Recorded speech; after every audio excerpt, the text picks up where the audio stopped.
3. 3, 4, 7. John Banwa. Halo Bang Banwa.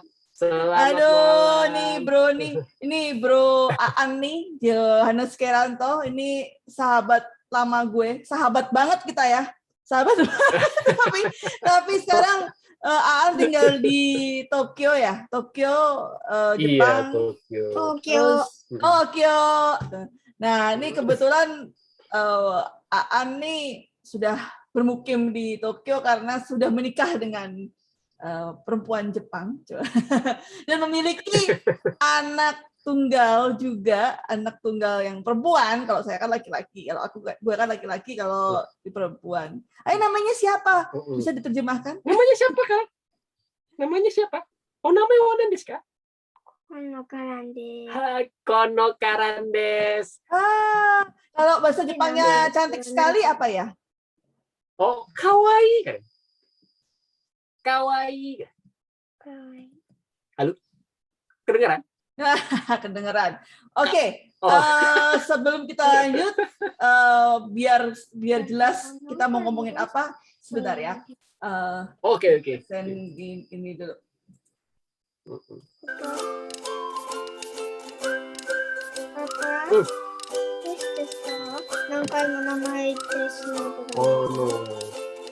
Kono mo ikai.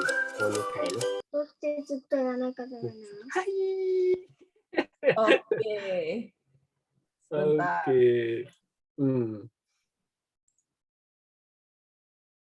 Jadi ceritanya kita nih mau ngobrol-ngobrol. Nih gue saya terus terang nih nodong. Setelah kemarin saya nodong yang sebelumnya saya nodong bapak-bapak di teman saya di Jakarta, juga Tangerang ya, Jakarta Pinggir, tentang sekolah pandemi. Nah sekarang ini saya mau nodong sahabat saya Aan yang punya pengalaman pastinya di masa pandemi ini, menemani, mendampingi sekolah anak di Tokyo, Jepang. Nah, boleh nggak cerita sedikit? Oh ya, sebelum kita masuk ngobrol-ngobrol, ini sebenarnya Aan ini juga yang tadi saya bilang sahabat lama, kita dulu sama-sama sekolah homogen ya. Homogen. Nah, kalau ini sama-sama di Jakarta Selatan, bedanya paling 2 kilometer ya. Nah, dan ini juga, nah ini kita nanti ngobrol-ngobrol nih kalau di podcast sebelumnya nih bapak yang sekolah homogen tapi bukan di Jakarta tapi di Jogja, inisialnya DB. Nah kita nggak perlu. Oh, sebelumnya Jogja. Ya kita nanti bagaimana pengalaman kita waktu SMA ini mempengaruhi gitu, pola asuh anak yang kita. Oke. Jadi gimana nih? Kalau di Indonesia kan kita sudah menjalani PJJ, pembelajaran jarak jauh itu sejak Maret 2020. Udah lebih dari setahun ya berarti ya? Iya, betul. Dan sebenarnya ini baru banget dibuka, dan itu juga dibukanya tuh benar-benar ketat sekali karena memang rekomendasi dari dokter anak IDAI. Memang harus hati-hati, apalagi ini kan virus Delta kemarin kan benar-benar menghajar habis-habisan, yang tadinya anak-anak masih bisa ke mall, sekarang udah nggak bisa lagi, lebih ketat. Nah, sekarang ini udah mulai PTM tapi pelajaran tatap muka. Sorry ya. Nggak apa-apa. Jadi pengen tahu nih. Ini tadi siapa lagi namanya? Lupa lagi namanya. sudah Anda lupa. Namanya apa? Karan. Nah, Karan ini sekarang umur berapa? Nansei desu ka? 7 Nanasai, 7 tahun. 7 tahun. Nah, sekarang sekolah di mana? Maksudnya kalau kita kan ada TK, PAUD ya, SD, SMP, SMA. Nah, kalau di Jepang ini bagaimana nih? Umur 7 tahun tuh di sekolah apa? Oh, sama. Jadi kalau di Jepang sistemnya dia itu kalau sebelum SD, per SD itu ada 2. Dia kalau misalnya orang tuanya cuma satu yang kerja, jadi ibunya di rumah, dia kayak tempat penitipan anak namanya Yuchien. Gitu. Nah, kalau si Karan karena kita berdua kerja, dia kayak tempatnya kayak preschool gitu. Jadi dari pagi sampai sore. Nah, jam berapa itu? Hoikuen namanya. Kenapa? Jam berapa? Dari pagi. Jadi kalau saya itu ngedropnya tuh 7.30 mah. 7.30 ngambilnya itu jam 6. Oke, apa tuh namanya? Hokuren. Hoikuen. Hoikuen. Nah, Hoikuen ini public atau private? Ada yang public, ada yang private. Kalau kita kebetulan itu dapatnya yang public, punya pemerintah gratis. Cuman memang masuknya ngantri, apalagi daerah Tokyo ya waktu kemarin kan. Gitu. Jadi itu ngantri lah pokoknya. Habis itu baru setelah selesai lulus itu umur 7 tahun ya. 7 tahun kurang baru masuk SD. Nah, si Karan ini masuk SD cuman dia bukan public school tapi swasta ya, private school. Di namanya Steiner School. Nah, daerahnya tapi di luar Tokyo sebenarnya kita. Karena di dalam Tokyo kita pikir ada banyak hal yang dipikir. Kedua juga gara-gara pandemi. Jadi kayaknya merasa nggak aman ya kalau di dalam Tokyo di kota besar ya. Jadi kita pindah ke pinggiran yang lebih jauh. Nah, pertimbangannya apa? Kenapa kok sekolah swasta? Kenapa nggak sekolah yang publik? Kan Jepang pasti bagus semua ya dan pasti gratis. Gitu. Kenapa mesti ke sekolah swasta gitu?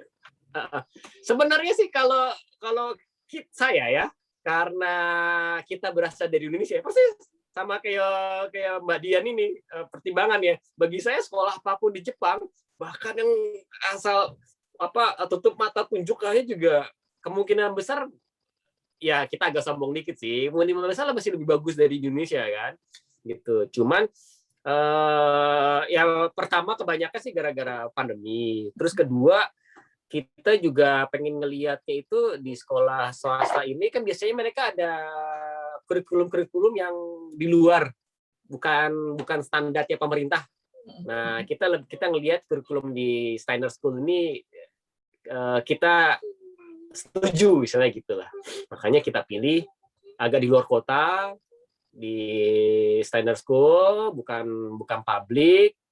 Terus kita masih bisa enjoy alam. Jadi anak-anak saya bisa kayak anak-anak desa lah, bisa main-main nama apa namanya binatang, sama serangga gitu-gitu. Kalau di kota Tokyo beneran kota besarnya sama kayak di Jakarta, kita susah ngeliat alam kan. Adanya kalau di Indonesia paling ke mall kan ya. Kalau di Jepang masih mending sih Tokyo sih, masih ada taman. Cuman ya tetap aja karena kita biasa udah waktu kecil hidup di kota kayaknya kasihan kalau kita lihat sih. Kurikulumnya apa ya kalau boleh tahu? Dia itu Steiner itu Waldorf itu ada kayak namanya Rudolf Steiner atau apa gitu ya, filosofis Jerman. Jadi bisa dibaca sih. Ya, apa tadi? Sorry, bisa diulang? Rudolf Steiner kok nggak salah namanya. Nah, kalau di Jepang sendiri sebenarnya berapa lama sih sekolah online ini, sekolah daring ini, PJJ lah kalau di Indonesia istilahnya? Sempat berapa lama sampai akhirnya sekolah tatap muka? Oh enggak, jadi udah lebih dari setahun sebenarnya kita udah tatap muka. Dulu pertama-tama sempat diliburkan semua pada saat gelombang pertama. Cuman memang Jepang ini agak-agak saya bilang agak-agak unik emang. Negara Jepang agak unik baik pemerintahnya maupun rakyatnya. Karena pemerintahnya itu mungkin karena semenjak Perang Dunia Kedua dia dibikin aturan oleh tentara Amerika yang menang perang. Jadi dia kalau bikin aturan itu untuk mencegah militerisme, jadi nggak bisa maksa, nggak punya pemaksaan. Jadi aneh, begitu ada pandemi menyerang, dari tanda-tanda pandemi menyerang, mereka bikin status emergency pun nggak bisa pakai kata-kata memaksa penduduk untuk tinggal di rumah. Jadi kata-katanya tetap menganjurkan. Jadi kita disuruh tinggal di rumah, tapi kalau keluar rumah ya nggak ada yang larang. Gitu. Jadi aneh deh. Dan kemudian akhirnya kenapa? Jadi pada akhirnya sekolah-sekolah itu nggak pernah tutup. Jadi selalu tatap muka kecuali ada waktu beberapa minggu, ya kalau nggak salah sebulan, nggak nyampe sebulan ya kalau nggak salah ya. Terpaksa mau nggak mau ditutup. Jadi semua sekolah ditutup dan itu pun yang dimulainya dari SMA dulu, SMP, SD. Nah waktu itu kan anak saya kan di Hoikuen ya tadi yang preschool kan. Itu yang terakhir. Kenapa dibilang terakhir? Karena kalau di Jepang itu kan istilahnya kita bedanya sama di Indonesia kan kita nggak ada pembantu ya. Jadi kalau dan Hoikuen itu anak-anak preschool ini umur 3 dan mungkin dari bahkan sebelum umur setahun sampai ya 6 tahun 7 tahun itu kan. Kalau misalnya mereka diliburin, jadi mereka harus di rumah. Jadi dan orang tuanya mau nggak mau harus ada yang nggak kerja. Dan ini kan masih pasangan usia muda yang masih produktif lah istilahnya kuli-kulinya perusahaan. Betul. Sangat berpengaruh. Kalau misalnya sampai diliburin, itu tenaga kerja di Jepang bisa berkurang banyak karena harus ada orang yang jaga rumah. Ya sebenarnya sama seperti di Eropa sih, waktu saya di Milan juga. Kenapa anak-anak itu bisa bersekolah dari pagi sampai sore? Karena kita orang tua di Italia itu lebih bisa punya aktivitas gitu kan. Seperti sekolah itu seperti ya bukan cuma penitipan anak ya, tapi ya anak tempat anak beraktivitas juga. Nah, masalahnya begini, ini kalau bayangkan di Indonesia ini sampai sekarang itu kenapa anak-anak masih bisa sekolah di rumah daring? Itu karena orang tuanya work from home. Jadi kebanyakan orang tua banyak yang terutama yang ini ya, yang menengah kita nggak enak ngomongnya. Jadi itu banyak kan work from home. Jadi itu ketolong di situ. Jadi bagaimana bisa berbagi tugas. Nah, kebayang nggak kalau misalnya anak-anak di Jepang itu mengalami anak seperti di Indonesia yang lebih dari 1,5 tahun masih tinggal belajar dari rumah. Iya, itu taihen banget sih. Saya ngeliat sih. Selama di sini kan kita juga ngeliat di Indonesia ya kan. Dan saya tahu banget itu. Pasti orang tua di Indonesia itu pada jerit sebenarnya. Ya nggak cuma mereka mau nggak mau kan. Mereka mau nggak mau kan harus nemenin anaknya sekolah gitu kan. Berarti mereka nggak kerja kan sebenarnya kan. Berkorban banyak gitu kan. Ya betul. Nah kalau misalnya gini, waktu itu kan anak-anak di Jepang kan sempat online ya, sempat PJJ lah ya. Terus kemudian itu nggak online sebenarnya. Jadi mereka beneran libur. Masih masuk sekolah? Libur? Enggak, beneran libur. Nggak sekolah. Libur? Jadi mereka itu kalau ya? Mereka itu kan kalau di Jepang itu kan sebenarnya ada yang namanya libur musim panas. Waktu itu pas libur musim panas itu sebulan tapi ditambahin kalau nggak salah. Ditambahin gara-gara ini. Jadi mas kalian sih. Dan mereka itu biasanya dikasih PR. Jadi nggak sekolah tapi dikasih PR kayak penugasan gitulah. Pas akhir musim begitu masuk sekolah dikumpulin. Jadi mereka beneran nggak sekolah sama sekali.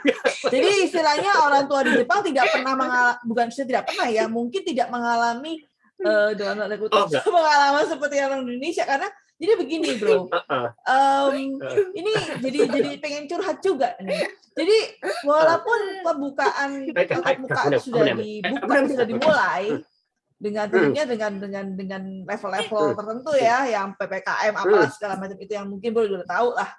Nah ini naga-naganya itu ke arah ke blended learning. Jadi ini lucu nih, blended learning itu jadi adalah perpaduan dari tatap muka, online dan offline. Jadi ini saya baru tahu karena salah satu dari persyaratan sekolah itu bisa dibuka, sebuah sekolah itu bisa dibuka, itu orang tuanya harus mengikuti modul yang itu bersertifikat gitu. Nih aku tunjukin nih sekalian nih. Mungkin buat orang tua yang di luar DKI Jakarta, ini kan kita bicara di DKI Jakarta ya. Saya belum tahu nih kalau di daerah lain. Tapi kalau kita bicara DKI Jakarta, itu orang tua yang bersiap anaknya tatap muka itu harus menjalani modul ini dan mendapat mencapai sertifikat, baru nanti ada pertimbangan lah dari Diknas. Nah, ini juga nggak full, bro. Jadi ada batasannya juga. Kalau untuk SD 35 menit kali 3 per minggu. Jadi istilahnya kalau mau digabungin saya gini, seminggu sekali itu hanya boleh 35 kali 3 sehari. Kalau mau di ini. Itu kan jadi dan itu nggak tahu sampai kapan gitu. Iya, sampai pandemi ini kita nggak tahu sampai kapan kan ya. Jadi kayaknya istilahnya bagaimana orang tua tuh tiba-tiba ya kalau saya kan memang punya anak kebutuhan khusus. Jadi Asperger ya.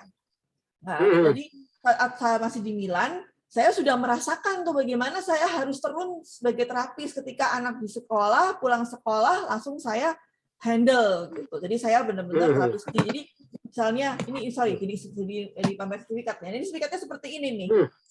Oke. Nah, jadi orang tua itu yang saat ini diminta menjadi mentor, motivator, dan melakukan monitor. Iya, kasihan sekali.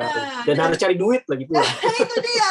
Nah, kalau pada saat masih di Milan itu kan istilahnya saya ada benar-benar me time ya. Saya bisa melakukan pekerjaan yang bisa konsentrasi. Kenapa? Karena saya bisa menaruh anak di sekolah dari jam 8 sampai saya jemput jam 2, jam setengah 2 atau jam 2 lah, paling nggak full. Tanpa saya harus dikit-dikit melihat gitu. Kalau online kan kita harus melihat kan. Nah, anaknya juga sih, tapi kalau kadang-kadang kita harus off lah gitu. Nah, jadi kalau saya pribadi, saya sudah siap gitu dengan keadaan ini dari awal. Nah, saya nggak bisa ngebayangin ketika orang tua yang bekerja kemudian harus dihadapkan dengan metode blended learning ini, karena mengajar itu tidak mudah loh. Mengajar anak itu tidak mudah. Terus kedua juga memang orang tuh harus involve ya. Tapi kalau misalnya porsi jadi lebih banyak, itu tuh kita tuh nggak punya kemampuan untuk itu. Apalagi gini bro, kalau masih Karen nih mau 7 tahun ya, masih oke lah. Tapi kalau makin lama anaknya masih bertambah usia dan anak itu tahu bahwa ada guru, ada orang tua, itu sulit loh untuk kita mengambil peran sebagai guru. Jadi kalau misalnya blended learning ini kalau buat saya, apalagi dengan melihat kurikulum nasional yang seperti itu, kalau sekolah anak saya kan bukan kurikulum nasional ya, hampir mirip dengan sekolah yang di Milan. Jadi walaupun ada kelas integrasi namanya Learning Center, tapi di mainstream-nya itu saya melihat kurikulumnya menggunakan IPC. Bisa di Nah, ini yang saya bilang, ini wow. Jadi apa ya? Terus saya bingung aja gitu. Ini sebenarnya gimana gitu loh. Saya kok ngerasanya kayak too good to be true gitu loh. Kalau dari saya sih ngelihatnya agak-agak susah ya, nggak bisa ngebayangin kita di Jepang yang karena ya kita kan sekolahnya tatap muka ya, nggak kebayang sih di Indonesia itu beratnya orang tua, karena di kita itu memang sepertinya karena Jepang itu emang pemerintahnya dari awal emang targetnya bukan membasmi COVID seperti Australia ya, tapi mengendalikan namanya. Jadi emang agak lucu. Jadi mereka itu gambling saya lihat ya, tetap membuka sekolah dengan resiko ada klaster sekolah karena waktu itu udah mereka itu para ahli kesehatan di Jepangnya, ahli sekolah itu lucunya mereka bilang benefitnya lebih besar dari resikonya. Itu saya agak-agak aneh sebenarnya. Karena tapi waktu itu karena dibilang kan kalau misalnya anak sakit pun resikonya kecil ya, gitu. Tapi kan kita kan ngomong apa namanya kalau bukan anaknya kan orang tuanya kan, gitu. Cuman mereka mungkin karena itu uniknya di Jepang itu, karena mereka kan kalau misalnya nih ya kita misalnya mau masuk sekolah ya, dari preschool itu udah diajarin sih sebelum masuk sekolah itu kita disuruh ngecek suhu anak-anak. Jadi mereka strict. Kalau misalnya cek suhunya tuh 37,5, mereka nggak boleh sekolah. Nah, sebenarnya sini sama, Bro. Kita ini nggak tahu ya, sekolah anak saya sih jelas ketat ya. Jadi setiap hari, setiap pagi itu ada form yang harus kita isi gitu, bahwa persis. Jadi Google Drive kita gas submit gitu. Jadi apa namanya, berapa suhu anak, kalau misalnya anaknya apa namanya, suhunya panas ya nggak boleh sekolah lah jelas. Terus dicek juga ada riwayat perjalanan, pernah kesini nggak gitu, itu tuh ada. Jadi apa namanya, protokolnya tuh lumayan, padahal kita masih daring ya, masih online gitu. Mungkin sudah dibiasakan ya? Seperti itu untuk menyiapkan misalnya kalau PTM. Tapi memang Mas Menteri ini memang juga kayaknya saya lihat beliau juga sudah khawatir kali ya, karena kan beliau juga punya anak, beliau juga tahu bagaimana kondisi anak 1,5 tahun lebih. Dan itu saya juga itu saya lihat emang kayaknya secara psikologis ya, saya lihat ya, mengkhawatirkan memang ya, terlalu banyak belajar daring itu mengkhawatirkan. Karena kan anak itu nggak hanya belajarnya aja, cuman di sekolah itu kan bagaimana cara belajar kita bersosialisasi memang sih. Jadi memang udah saatnya kayaknya sih sekolah itu berani mengambil risiko untuk tatap muka. Cuman ya itu, mengambil risikonya itu seberapa besar. Di Jepang itu sebenarnya ada berita-berita sih, klaster-klaster. Dan misalnya kalau ada klaster ya sekolahnya ditutup memang. Tapi mungkin sistem kesehatannya lebih bagus ya, Bro ya. Karena kan kita ini kemarin tuh waktu Delta gila-gilaan tuh bulan Juli ya. Itu sampai yang berduit aja susah dapat rumah sakit tuh, Bro. Yang berduit loh, Bro. Kita bicara yang berduit ya. Bayangkan yang nggak berduit bagaimana gitu, Bro. Dan gitu biayanya tuh besar sekali. Besar sekali, kalau nggak ada insurance bisa ratusan juta. Iya, katanya ya, saya dengar mereka nebus obatnya ya, walaupun katanya sih gratis dari pemerintah, tapi ya. Jadi gitu sebenarnya ya, lebih ke sistem kesehatan yang bisa menunjang anak-anak bisa bersekolah di sistem kesehatan yang baik di Jepang bisa menunjang kegiatan belajar mengajar anak di sekolah ya, Bro ya. Jadi berani buka pemerintah gitu ya. Sebenarnya ya, kalau yang dari kita rasakan di Jepang sendiri, sebenarnya itu saya lihat lebih ke arah masyarakat Jepangnya sendiri yang unik. Mereka tuh tepo seliru kalau saya bilang. Jadi saya lihat yaitu peran pemerintah untuk memberikan enforce itu ya ragu-ragu. Jadi emergency tapi nggak boleh ngelarang gitu. Jadi masyarakatnya kemana aja sebenarnya bisa. Mereka paling ngelarang restoran jual alkohol, tapi itu kan restorannya, bukan orangnya. Jadi kalau orangnya beli alkohol terus di luar ketemu di taman gitu, ngobrol-ngobrol sama orang ya sebenarnya ya ketularan juga. Jadi kalau saya lihat sih sebenarnya emang ini spesifik cuma masyarakat Jepang doang. Jadi mereka itu pada pakai masker, ya semua satu kereta hampir semua pakai masker. Ada juga di sini yang namanya anti masker juga ada. Cuma anti maskernya juga tepo seliru, masuk Family Mart gitu. Walaupun mereka anti masker, ya mereka pakai masker, nggak protes-protes lagi. Jadi ya makanya sempat melonjak. Cuman kalau di sekolah ya, di sekolah ada klaster, cuman memang nggak banyak. Jadi makanya pemerintah Jepang melihat ya udah dibuka aja gitu. Lebih ini ya, lebih beradab ya. Nggak tahu kenapa di Indonesia bisa begini, saya juga nggak ngerti kok bisa sampai nggak terkendali gitu, sempat tidak terkendali kalau menurut saya. Karena kan saking banyak yang meninggal. Iya. Dan di sini juga jangan salah loh, sempat sampai sekarang ya. Itu kalau orang kena COVID, itu kalau mau ke rumah sakit pun juga susah, sama di Jepang. Jadi mereka harus nelpon dulu. Mereka tuh kalau misalnya kena COVID itu nggak langsung ke rumah sakit, tapi isolasi mandiri persis kayak di Indonesia. Karena kenapa? Karena nggak ada bednya, gitu. Cuman entah kenapa ya, tetap aja angka kematiannya kecil banget di sini. Nah, jadi ya memang teknologinya sebenarnya. Nah ini satu lagi, teknologi obat-obatannya mungkin beda. Satu lagi, Bro. Tadi kan bilangnya kalau di Indonesia enak ya ada pembantu. Jangan salah loh. Kita tuh nggak gampang loh cari pembantu sekarang yang bisa dititipin anak. Udah banyak banget cerita horor loh. Gila banget. Udah gitu, ya mohon maaf ya, saya sendiri juga ngeliat gitu di sekitar saya yang benar-benar orang tuanya bekerja dua-duanya dan anak cuma dikasih ke pembantu sehari-hari. Itu anaknya udah nggak sekolah, belum sekolah, terus ya main aja kerjanya gitu. Karena kan pembantu kan tidak punya apa ya, walaupun kita misalnya iya tolong anaknya tolong dikerjakan ini gitu. Tapi kalau misalnya laporannya maaf Bu, anaknya nggak mau, semua apa? Itu masih pembantu yang baik. Itu masih pembantu yang baik. Tapi kalau misalnya pembantunya jahat, nah ini kan serem bro. Kita pasang CCTV di mana-mana, tapi kalau pembantunya jahat, kita mau bisa apa bro? Kita lihat, lah kita diapa-apain? Nggak.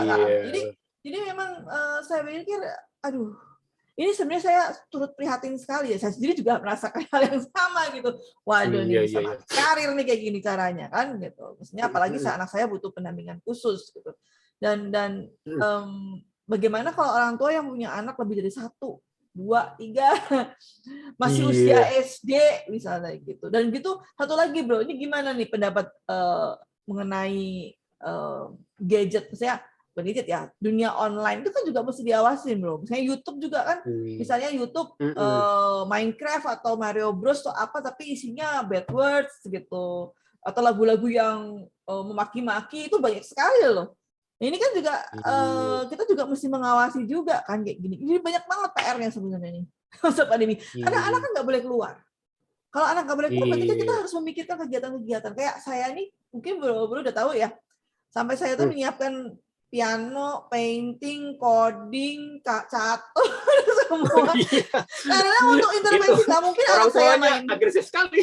Bukan masalah agresif bro. Masalahnya satu, saya lihat juga minat anak dong. Anak-anak yang nggak mau ya udah. Tapi kalau saya harus mencari replacement behavior bagaimana supaya anak ini yang nggak bisa keluar rumah, yang paling nggak yang biasanya kita jalan-jalan kemana nih, kalau kita di Milan kan kalau weekend kita pasti jalan bro, apalagi summer pasti ke lake lah, pasti ke Como itu. Nah sekarang ini kan bagaimana supaya anak tuh sibuk terus gitu kan, terus ya itu jadi akhirnya jadi memikirkan hal-hal seperti itu supaya anak itu sibuk. Gak mungkin kita kasih gadget atau anaknya sibuk lihat YouTube, searching atau dan nggak bisa keluar rumah ya. Nah itu Nintendo Switch. Ya makanya itu yang kalau yang itu nggak bisa keluar rumah. Ke mall aja nggak bisa loh.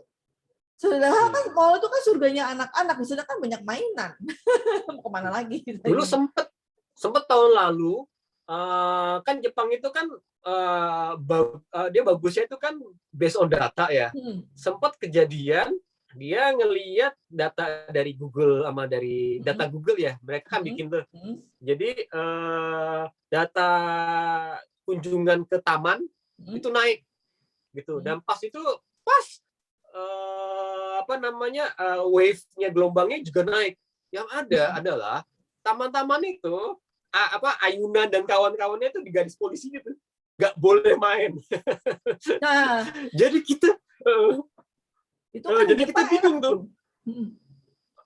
Kita bingung tuh mau ke taman, itu udah banyak orang tua ke taman, tapi itu ayunan nggak dipakai. Jadi kita akhirnya nah itu dia kan Jepang nggak bisa ngelarang. Jadi kita tetap di taman nggak main ayunan, tapi kita main bola segala macam gitu. Tapi kan itu udah jelas itu sebenarnya buat ngurangin. Pada akhirnya ya udah itu orang-orang Jepang kan tepos euro ya udah. Jadi kita main tapi di tempat lain sendiri, ya tempat terpisah gitu. Karena bermain makanya itu juga proses belajar kan.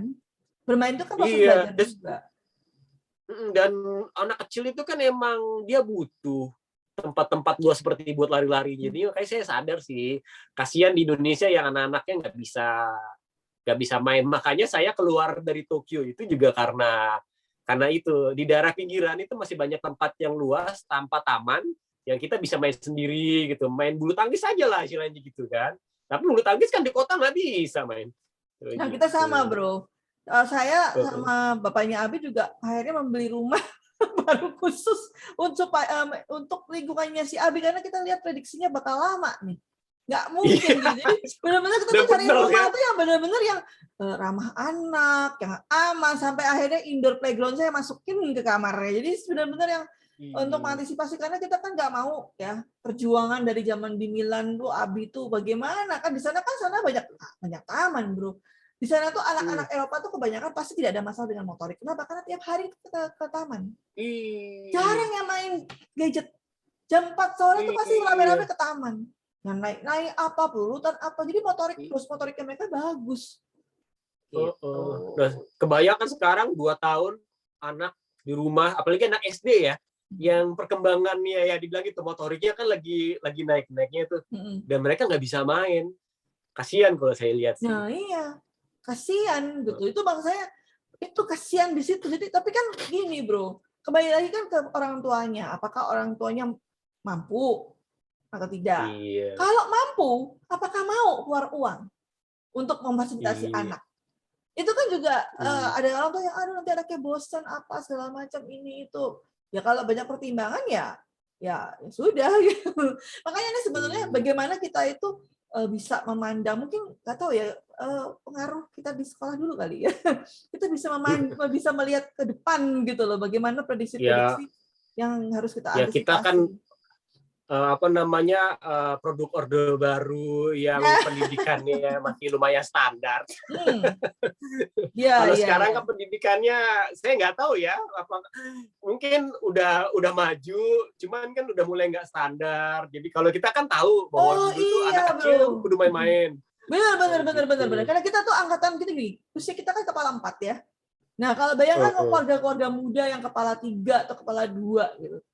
Nah ini kan mereka kan sudah namanya anak milenial ya, generasi milenial. Ini anak milenial ini saya juga nggak tahu nih apakah bisa berpikir seperti itu, karena saya ngelihat sih memang yang kalau yang udah generasi tua kayak kita ini memang kita lebih mikirnya lebih sangat hati-hati gitu loh. Karena kan anak ini kan masa depan kan, kasian gitu, jangan sampai berkorban gara-gara masalah ini gitu bro. Nah ini bro, aku mau sharing modulnya nih bro. Kalau bayangin kalau mengikuti modul seperti ini bagaimana? Cara mendapatkan blended learning. Nah ini jadi kemarin nih orang tua di sekolahnya Abi nih semuanya pada pokoknya semua lah, nggak yang semua, jadi nggak ada batasan ya antara yang integrasi dengan yang mainstream. Jadi semuanya pada mengikuti modul ini. Nah, saya ini kebetulan karena saya lihat ada manfaat-manfaat yang bisa menggugah bapaknya Abi, jadi saya agak tricky gitu bahwa kamu harus ikut, karena kalau nggak ikut nanti Abi nggak bisa sekolah. Padahal orang tua udah cukup untuk mensubmit sertifikat. Ini seperti ini nih bro. Ini sekalian nih buat yang nonton, mungkin kalau nanti tiba-tiba sekolahnya akan menjalani PTM di DKI Jakarta, mungkin akan menjalani modul ini. Nah ini yang membuat nih Dinas Pendidikan DKI Jakarta, nggak tahu akan diikuti oleh sekolah-sekolah lain apa enggak. Iya mah. Dan kasian juga ya. Iya, nah ini satu lagi berat nih. Ya. Ini yang kemarin jadi DKI itu ada ini bro, ada putusan kepala dinas ya bro untuk pembukaan sekolah.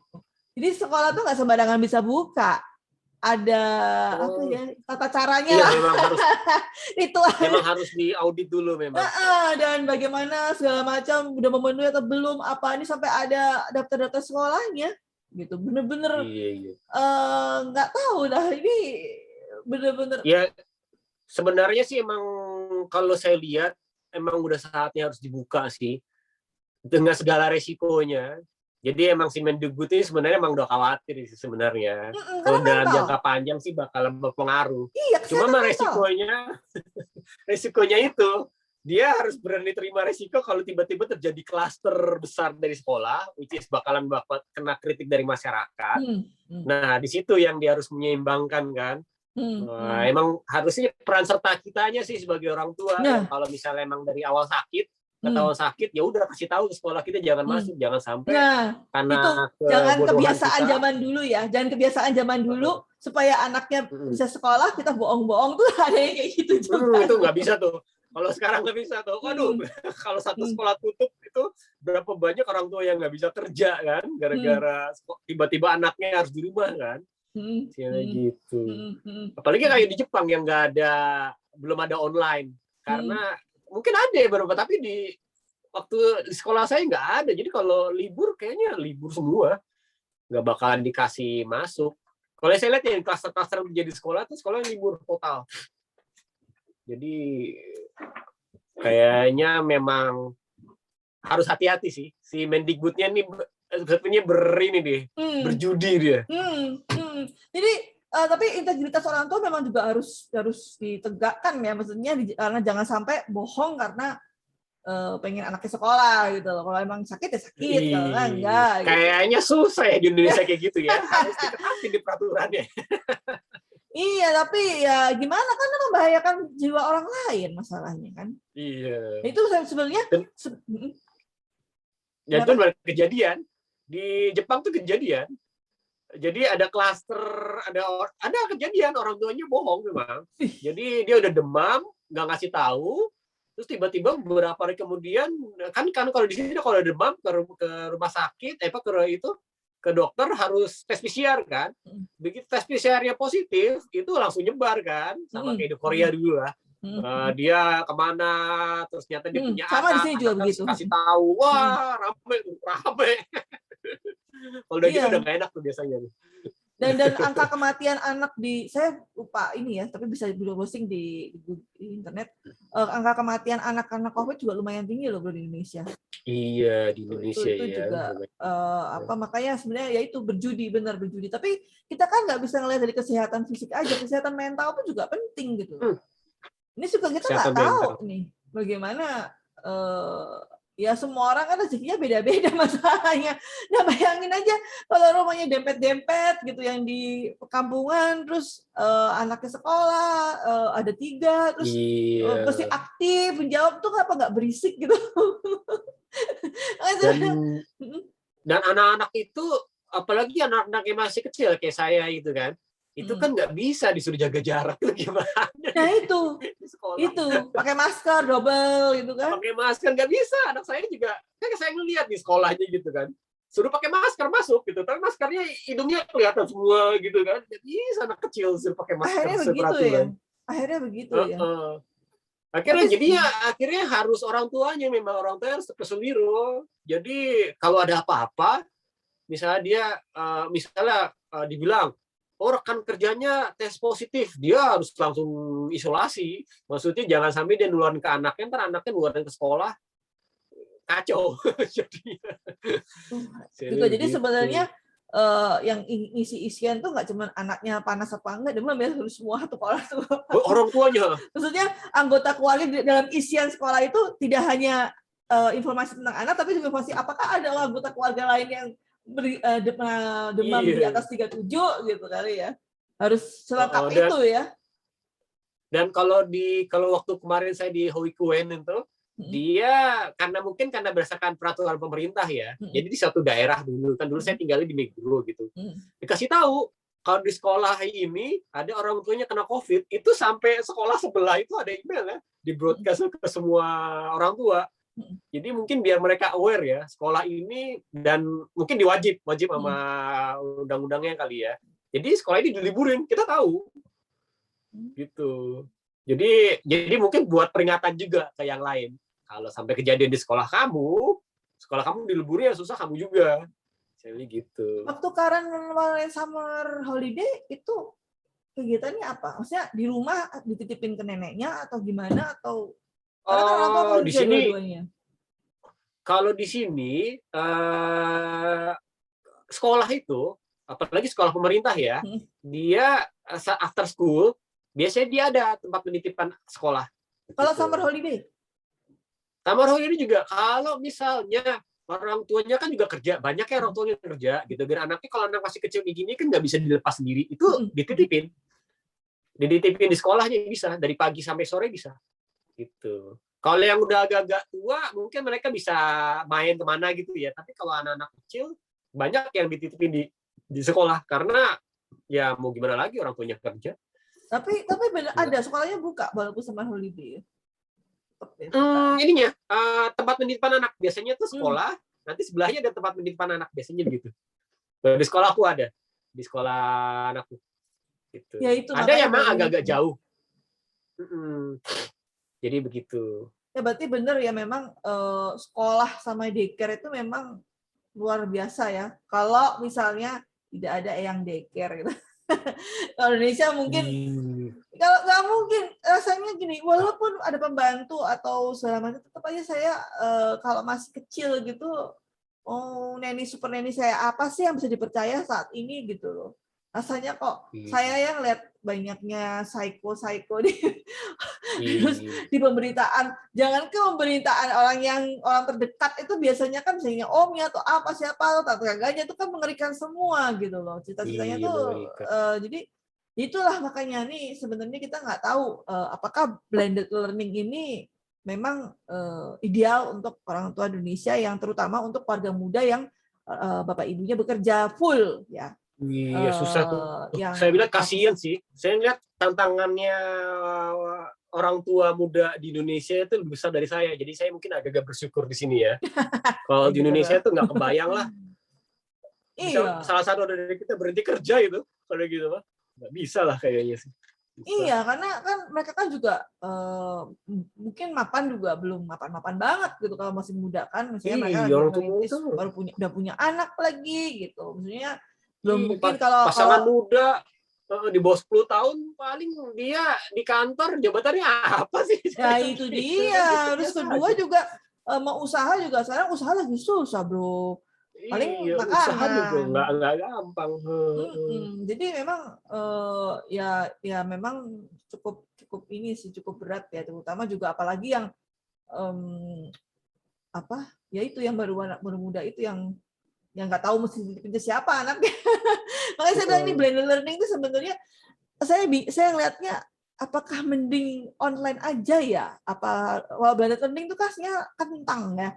Anak cuma seminggu sekali datang ke sekolah gitu. Nanggung sih ya sebenarnya. Nanggung gitu. Sebenarnya efektif nggak sih gitu? Efektif nggak sih sebenarnya? Ini makanya saya bilang aduh nih apa ya istilahnya? Ya itulah akhirnya mau nggak mau ya sudah kita jalani di depan aja. Kalau misalnya seperti tadi kan modul yang orang tua sebagai mentor, sebagai motivator dan melakukan monitor pada anak itu harus dijalani gitu. Bagaimana orang tua bisa melakukan blended learning ya harus dijalani juga. Mendadak orang tua harus menjalani peran yang tidak akan pernah tahu kapan selesainya, ya harus jalani juga gitu kan. Jadi Jepang ini luar biasa ya, orang tuanya masih aman ya dibandingin kita ya. Iya, makanya saya lihat sih kita sih masih bersyukur ya, masih bisa nitipin anak, paling ketemu sore gitu kan, habis kerja gitu kan. Kalau orang tua di rumah gimana? Orang tua di Indonesia bagaimana? Kalau anaknya introvert enak bro. Yang anaknya introvert, pendiam, suka baca buku gitu. Mereka lebih nyaman pasti. Lebih, aduh asik deh nggak usah sekolah, nggak ketemu temen, enak di rumah nggak ada yang ini gitu. Jadi cuman kan kalau anak kecil, kalau saya lihat sih, apalagi Steiner School ini yang dia filosofi Steiner gitulah ya. Itu memang anak kecil itu memang harus diajarin berkomunikasi, bergaul lah istilahnya dengan sesamanya. Dan itu memang usia elementary school itu penting banget. Jadi nanti takutnya kayak gitu. Jadi kayak saya juga introvert kan, gitu. Jadi introvert.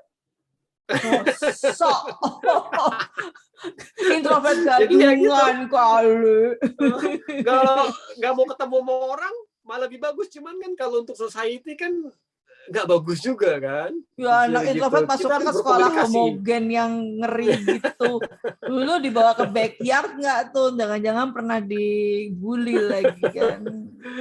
Nah itu kan nggak ada bullying. Kan, Jepang juga banyak bully, makanya gitu. Maksudnya dia bagaimana cara dia bergaul dengan orang lain itu juga perlu. Kenapa? Karena kalau misalnya dia nggak pintar bergaul, takutnya dia nanti jadi korban bully kan. Dia nggak tahu bagaimana cara dia melawan dan kawan-kawannya gitu kan. Ya, gitu. Kalau kayak gitu mending sekolah yang aman-aman aja bro. Online atau homeschooling. Kenapa? Karena saya ngelihat di masa depan orang banyak pekerjaan nggak harus bersosialisasi kok. Kan kalau kita bisa jadi programmer atau desainer gitu kan sebenarnya di rumah juga bisa gitu. Udah diajarin coding belum? Karen udah diajarin coding belum? Karen coba deh, Scratch Junior, cobain deh, seru. Gak boleh nggak boleh pakai komputer di sekolah. Serius? Iya, serius. Jadi dia emang apa namanya filosofinya gitu. Anak umur segitu emang harus main di lapangan. Makanya Emang iya sih bro. Kita aja nih ya, kalau kita ngadepin Zoom terus tiap hari, apa nggak enak ya? Ini anak-anak itu setengah tahun lebih loh, Zoom aja, online terus habis itu harus bisa dengan menghadapi situasi internet down tiba-tiba, atau misalnya komputernya hang, atau kalau misalnya pakai Google Classroom atau Google Doc tuh mesti gimana ngeditnya apa segala macam tuh, anak-anak tiba-tiba harus menghadapi itu semua, anak SD. Iya. Saya juga nggak tahu psikologisnya gimana. Itu dia. Gitu ya. Saya sampai gini loh. Saya aja kalau ngadepin internet down lagi asik nih ya, tiba-tiba jebret gitu. Itu saya sendiri pasti harus gitu menenangkan diri. Anak saya gitu loh. Mesti ngadepin itu tiap hari. Kalau misalnya emang lagi jelek providernya, itu kan kasihan gitu. Ya seperti inilah yang terus apalagi gini, nggak semua orang tua bisa menyediakan fasilitas yang enak dan nyaman. Itu dia. Nah, anak saya kebetulan kami sepakat sama bapaknya juga udah ada monitor yang eye care, ada keyboardnya sendiri, ada laptop di sini segala macam, wah ada printer apa enak. Nah, kalau yang nggak punya, cuma main pakai handphone doang. Iya. Dan saya banyak itu, saya punya kenal teman-teman di Indonesia orang tuanya nggak terlalu mampu ya gitu, modalnya cuma HP doang satu dipakai rame-rame, ini kasihan kan sebenarnya kan. Begini coba. Begitu kalau Zoom ya, kalau misalnya Zoom di sekolah-sekolah yang maaf ya, sekolah-sekolah bukan sekolah yang ini, itu kan biasanya satu kelas bisa 30 orang. Kalau misalnya sekolahnya baik, oke dibagi 2, fine. Kalau nggak baik, 30 orang, jebret. Sekecil-kecil gimana coba? Dan saya lihat juga, saya banyak dengar ya dari teman-teman itu juga ya, pada akhirnya nggak efektif, dia nggak masuk, nggak nyerap semuanya. Yang akhirnya yang diserap anak-anak adalah main game, online game. Dalam 2 tahun dia online game, terus ada teman saya juga gitu, dia ngeluh anaknya dulu waktu tatap muka juara 1 mulu gitu di sekolah. Itu nggak tatap muka, udah turun peringkatnya. Kenapa? Karena dia main game. Jadi ngelihat gitu, ya dia pelajaran online, cuman kayaknya nggak nyerap. Jadi nyerapnya apa? Main game, karena udah terbiasa pakai gadget, game online, ya udah. Nah ini efek sampingnya nih. Ini efek sampingnya, apalagi kan modul-modulnya kebanyakan juga dari YouTube, dari video-video. Kadang-kadang ya namanya anak-anak kita kan nggak mungkin matiin. Saya sampai taruh CCTV. Jadi kan nggak mungkin saya di sampingnya dia terus gitu kan. CCTV itu paling nggak saya bisa ngelihat dia pada saat sekolah gitu kan. Kalau kapan dia mandiri kalau saya di sampingnya kan gitu. Nah itu yang paling nggak kalau saya lihat dia lagi buka gadgetnya gimana, saya tinggal pakai speaker aja, hello gitu. Nah, bisa dibayangkan yang nggak salah juga kalau habis nonton YouTube-nya sekolah tiba-tiba ke YouTube yang lain gitu. Apalagi nih bro, coba perhatiin deh, di Indonesia ini sekarang banyak sekali, banyak aneh-aneh YouTube itu yang ada filternya, yang 18 plus gitu. Terus habis itu belum lagi yang kayak saya bilang nih. Ini kalau misalnya orang tua kita zaman kita bilang dulu bapak begini atau nggak mama begini atau papa begini, ya udah jauh banget tantangan di orang tua Indonesia tuh, ya. Makanya itu benar tuh mungkin. Berarti sistem sekolahnya Karan tuh mungkin sampai kapan anak nggak boleh pegang komputer? Wah, tuh saya nggak tahu tuh. Saya juga nunggu sampai kapan. Saya kan juga mau ngajarin program. Soalnya coding ini kan istilahnya lagi ngetren banget sekarang. Kekinian lah. Enggak, dia malah ngelarang. Jadi ya gitu. Ada emang, saya baca-baca emang katanya sih emang kalau orang programming toh kita dulu juga dari SD juga nggak programming toh. Begitu besarnya juga ada yang jago-jago juga akhirnya kan, tergantung anaknya juga kan sebenarnya kan. Sehingga gitu. Dan ada beberapa yang saya baca-baca emang mending kalau umur segini, mending nggak usah di komputer dulu, nggak usah depan komputer dulu, sehingga gitu kan. Cuman kan itu kita ngomong kalau kondisi normal kan. Betul. Nah sekarang kan kondisi pandemik begini gimana kalau nggak ngadepin gitu. Dan tapi kalau saya lihat sih, yang mungkin agak dikhawatirkan bagi kita ini adalah kerusakan jangka menengahnya kali ya. Begitu selesai masuk sekolah itu bisa tatap muka lagi, entah bagaimana caranya, pengaruh negatifnya itu Nah kan. ini. Dan penurunan kinerjanya juga kalau saya lihat juga yang dikhawatirkan. Ini ada damage pasti ya, pasti ada damage dari ini semua, nggak tahu apa, kita juga nggak tahu kan. Kalau kita bicara psikologi itu kan jangka panjang baru ketahuan bro, ya kan? Kita nggak tahu efeknya. Ini efek dari, mungkin harus ada penelitian nanti dari pakar-pakar bagaimana efek PJJ selama sekian tahun, sampel berapa anak yang mainstream, anak yang atipikal, yang berkebutuhan khusus, spesialis, semua itu harusnya sih dicek gitu. Tapi ya nggak tahu lah, makanya nih kasihan sih anak-anak. Iya sih. Kalau ini saya ngelihatnya dari sisi orang tua di Jepang sih, yang anak-anak pasti sekolah tatap muka ya. Karena kita juga nggak kebayang tuh. Kita semua di sini semuanya tatap muka. Kayaknya sekarang udah nggak ada yang online, udah pada cuek gitu semua. Kalau kena klaster ya kenalah, sudahlah, tutuplah sekolah, paling gitu doang sekarang kita mikir. Dan itu bukan berarti orang tua nggak peduli ya bro ya. Maksudnya kan ada yang rasa bahwa oh ini karena orang tuanya nggak mau susah gitu. Nggak juga, karena kita juga kepikiran psikologi anak. Iya. Pertama-tama dan mungkin sampai sekarang juga saya lihat juga pasti ada orang tua yang khawatir. Masuk sekolah tiap hari khawatir gitu kan, dia kerja tiap hari khawatir gitu kan. Cuman ya mau diapain lagi? Maksudnya kalau di sini kebijakan pemerintahnya tuh buka, sekolah dibuka. Jadi orang tuh mau khawatir, ya terserah kamu mau ngirim anak ke sekolah apa enggak gitu kan. Kalau di Indonesia ada kan kebalik. Ini enggak ada surat pernyataan enggak orang tua harus tanda tangan macam ya? Enggak ada.